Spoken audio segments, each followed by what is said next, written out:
Children, good morning. Today we would be continuing with first chapter, basic biology, topic cell structure. Okay. So in the last class, I briefed you about the structure of plant cell and animal cell, and we also talked about cell organelles. Okay, now today we would be talking about the structure and function of cell organelles, few of the cell organelles in detail. We would be talking about three cell organelles today: cytoplasm, cell wall, and cell membrane. Okay, talking about cytoplasm, as I told you earlier, it is a jelly like fluid which is mostly made up of water. 2/3 part of cytoplasm is made up of water. Okay, this cytoplasm, a jelly like fluid, it is a site of all the cellular activities. So all the activities, all the reactions that takes place in the cell happens within the cytoplasm. Okay, and it also contains other cell organelles. Okay, so cytoplasm is a fluid that contains all other cell organelles. Other than water, it also contains salts, ions, and enzymes. Okay, so these molecules are present throughout the cytoplasm. Next is cell wall. Cell wall is something that is present around the cell membrane. Now, cell wall is absent in animals, as I told you earlier, but it is present in plant cell, bacterial cell, and fungal cell. The function of cell wall is because of its structure. A cell wall is tough, flexible, and it gives support to the cell. If you talk about a plant cell wall, it is made up of cellulose, pectin, lignin, hemicellulose. Okay, these all are nothing but different forms of carbohydrates. Okay, you can also in general term we call these as fibers. Okay, so plant cell wall is made up of cellulose, pectin, lignin, and hemicellulose. Bacterial cell wall is made up of peptidoglycan. This is a combination of carbohydrate and a protein. So a bacterial cell wall is made up of peptidoglycan. A fungal cell wall is made up of chitin. This again is a carbohydrate. Okay, now talking about the functions, a cell wall protects the cell from external shock.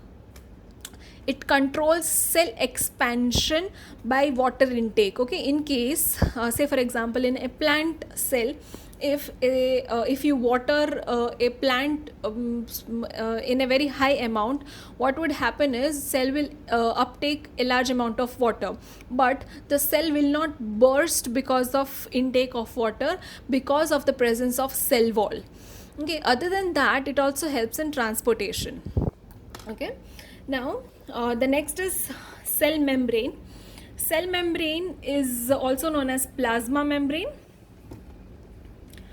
and it is the outermost covering in animals. Okay, why only in animals? Because animals does not have cell wall. Okay, so in the case of animals, the outermost layer is cell membrane. There is a peculiarity of cell membrane. It is called that it is semi-permeable in nature. All the cell membranes, whichever cell it is semi-permeable in nature. Now when I say semi-permeable in nature, it means it allows entry and exit of only few molecules. Okay, structurally it is made up of lipids and proteins. Talking about the structure of cell membrane, a cell membrane is generally made up of a bilipid layer. Now this structure is of cell membrane.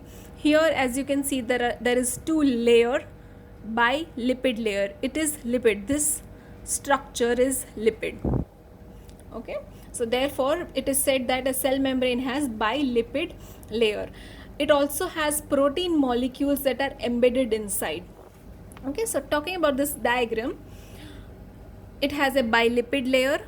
It also has protein molecules that are embedded inside. Okay, it has two types of protein molecules. One is integral protein, which is embedded inside, and the other one that is present on the surface, it is known as peripheral protein. Other than that, it also has chains, glycolipid chain, carbohydrate, and sometimes it has cholesterol chains also. Okay, so this is the general structure of a cell membrane. A cell membrane is made up of a bilipid layer and protein molecules. Okay, now this protein molecule helps in the transfer of molecules from one end to the another end. Talking about the function of cell membrane, a cell membrane protects the cell's internal environment. Okay, therefore that means it protects the cytoplasm, the nucleus, the other cell organelles that are present inside the cell. It also provides support and shape to the cell. It helps in endocytosis and exocytosis. Now, what is endocytosis and exocytosis is? Endocytosis is when some molecule is taken inside the cell, that is known as endocytosis. And when some molecule is like excreted out of the cell, or it is thrown out of the cell, that is known as exocytosis. Other than that, it also helps, the cell membrane also plays a very important role in cell signaling and communication.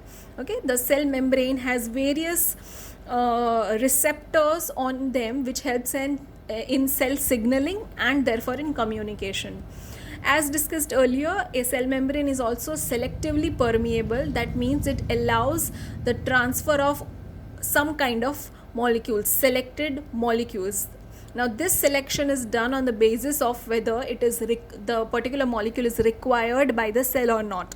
Okay, so that's it for today. We have learned three cell organelles: cytoplasm, cell wall, and cell membrane. I would be sending you the differences between cell wall and cell membrane. Go through it and you can text me personally if you do not get those differences. Okay, it is very easy. It is you will be able to understand, don't worry. Okay, that's it for today.